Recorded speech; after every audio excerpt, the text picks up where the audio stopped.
तर सर्वात पहिले सर्वांना स्वातंत्र्य दिनाच्या हार्दिक शुभेच्छा.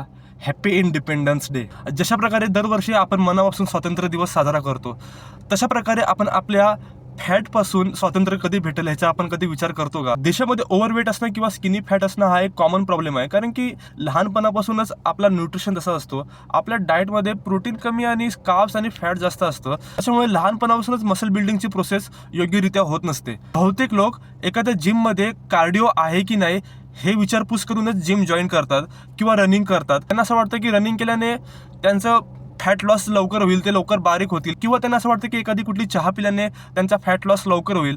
पण हे असं होत नसतं. फॅट चढायला वर्षानुवर्ष जातात, त्याला लूज व्हायला पण थोडा टाईम लागतो. आणि तो लूज व्हायला फक्त एकच उपाय आणि परफेक्ट उपाय म्हणजे वेट ट्रेनिंग, किंवा त्याला रेजिस्टंट ट्रेनिंग पण म्हणतात. फॅट लॉससाठी वेट ट्रेनिंग शिवाय दुसरा कुठला पर्याय नाही. वेट ट्रेनिंगने तुमची स्किन पण टाईटनिंग होते, स्किन चांगली शाईन पण करते, मसल पण चांगले ग्लो होतात आणि तुम्ही दिसतात पण छान. वेट ट्रेनिंग किंवा रेजिस्टन्स ट्रेनिंग केल्यामुळे जेव्हा तुमची एखादी मसल फटीग होते तेव्हा ती रिकवर व्हायला कमीत कमी 24 ते 48 तास लागतात.